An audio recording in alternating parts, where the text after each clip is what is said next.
Hello fellow historical romance lovers, welcome back to my channel, and today let's talk about the book that just came out on September 12th. This is the last book in the Duchess Society series by Tracy Sumner, 3 Scenes and a Scoundrel. This is the story of Jasper Noble. We met Jasper in the previous books.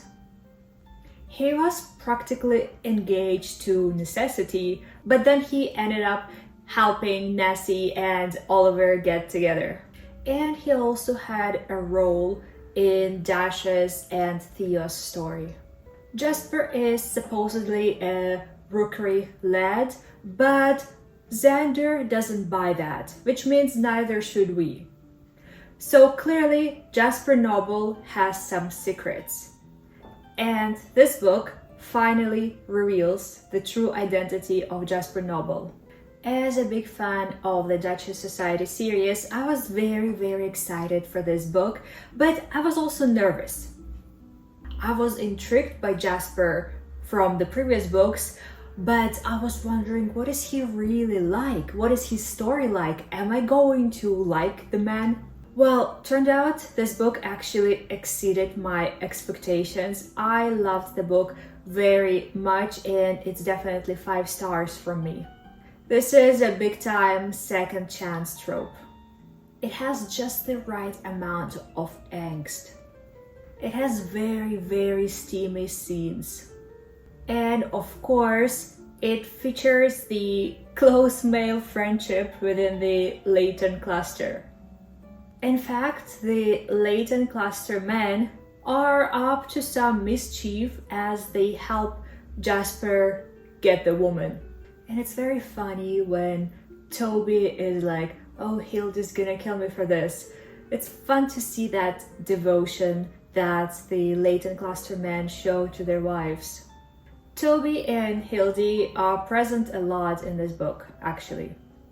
But so are the other Leighton cluster members, which is something I absolutely adore about the Duchess Society, is that the characters are always there. Which is why I recommend reading this series in order, because that way you'll have a richer experience. What's the main theme in this book? Well, Jasper and Constance, and by the way, Jasper is actually not exactly his real name. They met as children and they were friends, and then they fell in love as teenagers.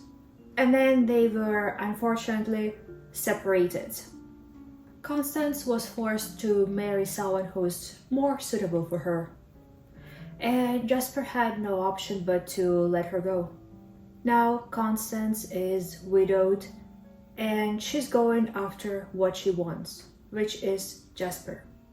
And I truly admire her determination. She's not scared to go after Jasper and to show him that she truly wants him, even if it's just something casual, something non-committal. She wants to have him.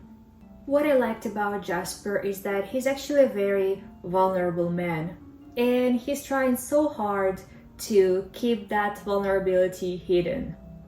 And part of that is that he's trying to keep his feelings hidden. He already had his heart broken by Constance once, and he doesn't want to experience that heartbreak again, so he believes he's better off alone. However, he does wonder at times, has he really been dreaming about this woman for all those years, only to push her away now that she's here? Of course, our heroes do get their happy ending, very much deserved, after the years of anguish without each other. Truly, second chance tropes are my favorite. I just enjoy that anguish, and I enjoy it when the characters don't quite make it back together so easily. They have to go through some turmoil, through some angst, to really make their way back together, to learn to trust each other and to be able to give their love and accept the love of the other. This book is now among my favorites in this series. I honestly love the entire series. As always, Tracy's characters feel very real. In particular, Jasper, he feels so real, so lovable with his spectacles, with his bad knee, with how tired he's getting because his age is getting on him apparently, even though he's only like 36 or something. He feels like a real man and not just a fictional character. And Tracy's really good at showing the chemistry between the characters as well. The very first intimate scene in the book was ridiculously hot, and the characters have never even taken their clothes off. Now, both Constance and Jasper are complex characters. Constance is a forger, and Jasper is an ex-spy, now turned tradesman. He's actually doing business with Macaulay, Streeter, and Campbell, selling prams and whiskey, which he finds more profitable than being a spy for the government actually.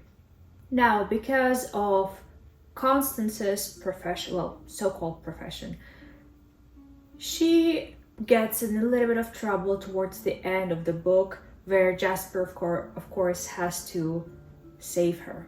And that's where we get a huge hint to what's expecting us after the Duchess Society series.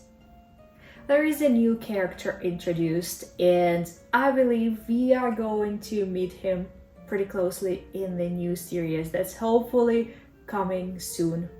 Jasper's story was a beautiful, beautiful read.